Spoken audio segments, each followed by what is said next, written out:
Alors, je vais essayer de vous faire une petite vidéo cette fois-ci pour prendre en main TradingView sur l'aspect graphique, comment disposer les indicateurs tels que Ichimoku et le RSI et le Shop et ces choses-là si vous voulez commencer à traficoter par vous-même. Alors, pour moi, ils sont déjà tous dessus, donc peut-être que vous allez les voir réapparaître subrepticement quand j'ai cliqué sur certaines choses, mais c'est pas grave, on fera comme s'ils n'y étaient pas, parce que comme je les ai calibrés d'une certaine manière, j'ai pas du tout envie de les enlever pour tout recommencer. Et donc je vais essayer de vous faire la vidéo quand même en partant de ma base. Donc, quand on arrive sur cette page de TradingView, en général, on a le menu latéral qui est ouvert avec les listes qui s'affichent là. Et on a ici les petits outils qui nous permettent de rajouter des lignes, des machins, des ci, des là. Et il existe aussi un certain nombre d'indicateurs qui sont eux déjà préconfigurés, qui ont été réalisés par des mathématiciens, des analystes de statistiques, des choses comme ça, et qui ont conçu tous ces indicateurs et on les retrouve ici. Voilà. Alors si je clique sur indicateurs et stratégie ici, alors tout le reste, je ne sais pas encore à quoi on peut s'en servir. Moi, je me suis contenté d'aller éplucher tout ce qu'on peut trouver là-dedans. Si on cherche un indicateur en particulier, il suffit de taper dans la barre de recherche, par exemple, Ichimoku. Voilà, et on va trouver tout ça. Alors, tout un tas de choses. Lequel est bon, pas bon, c'est compliqué de savoir exactement. Celui que j'utilise principalement, c'est le nuage Ichimoku. Donc si on tape nuage Ichimoku, on tombe là-dessus. Et quand on a, notre, voilà, comment ça s'appelle, notre indicateur, on peut l'ajouter dans une liste qu'on retrouvera de favoris juste en cliquant sur l'étoile ici. Voilà, ce qui aura pour effet de l'intégrer donc dans les favoris. Si je viens dans mes favoris, ils sont tous regroupés ici. Et si je quitte ça là, je retrouve mes favoris directement dans ce petit menu déroulant sans avoir à retaper dans la fenêtre indicateur. Donc ici, j'ai directement mes indicateurs favoris qui sont là. Ça me fait gagner du temps. Clac, clac, clac, j'appuie dessus et je vais chercher ce que je veux. Donc voilà les différents indicateurs que j'utilise au passage. Ça vous permettra de les voir. Et donc pour Ichimoku, il y en a deux que je vous recommande. C'est donc le nuage Ichimoku et celui-ci.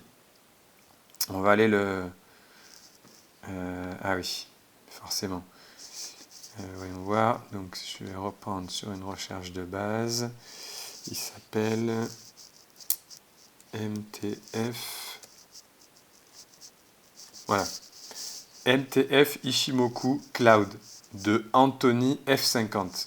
C'est celui qui, pour ceux qui sont un peu plus avancés, va permettre de configurer, et je vais vous montrer quoi. Alors, je vais mettre mon Ichimoku classique, et je vais mettre mon Ichimoku F50. Et là, je vais devoir enlever ça, ça va devenir un vrai bazar, mais je vais peut-être quand même supprimer quelques trucs pour rendre le dessin un peu plus lisible. Tant pis. Voilà. Je peux réduire, il s'affiche ici mes indicateurs là. Voilà, donc je peux réduire la petite fenêtre pour ne plus les avoir au milieu ou l'agrandir là. Voilà.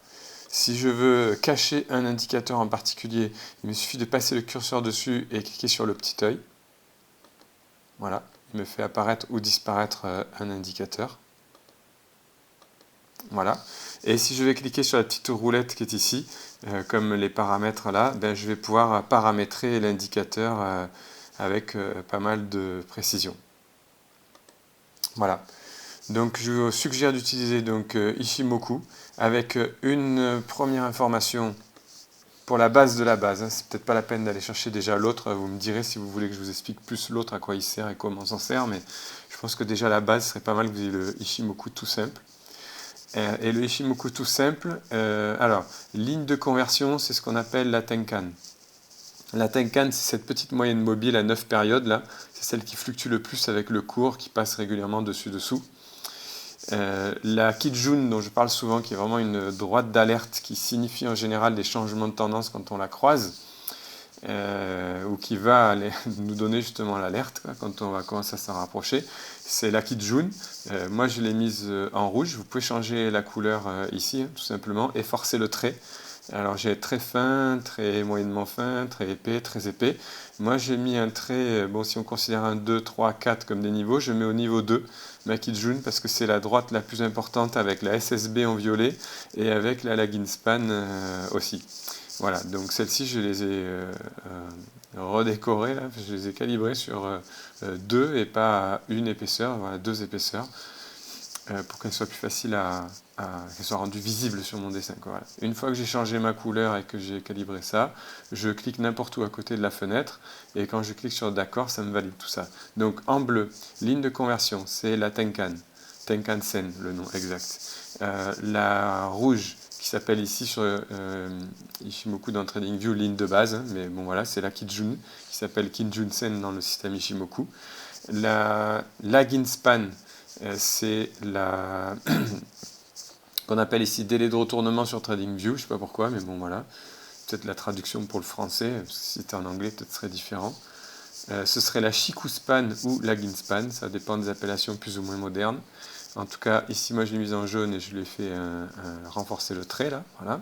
C'est aussi la droite la plus importante avec donc la SSB. Et donc, SSA et SSB, qui s'appellent Leading Span A et Leading Span B sur TradingView, sont celles qui encadrent le nuage.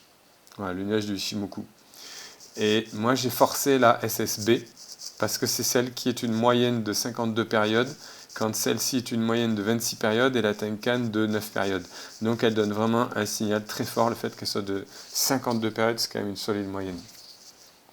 Voilà comment on peut les calibrer. Et il y a juste un point complémentaire à ajouter, voilà, paramètres des entrées ici. Donc on voit que c'est sur 9 périodes la Tenkan, sur ce qu'ils appellent la baseline, maintenant c'est même pas cohérent avec ce qu'ils ont écrit avant, la Kijun elle est sur 26 périodes, la SSB, pardon, celle-ci elle est sur 52 périodes, c'est celle que j'ai mise en violet très épais. Et le déplacement, donc c'est je vais y arriver, la Lagging Span, ou la Shiku Span dans certains systèmes. Il faut sur TradingView recalibrer ici, qui par défaut est à 26 périodes, et c'est le cas, ça devrait être 26 périodes, mais le fait est que, je ne sais pas pourquoi, graphiquement, elle n'est décalée que de 25 périodes, même si elle a marqué 26. Donc on est obligé de mettre 27 pour avoir effectivement le décalage de 26 périodes qu'on attend.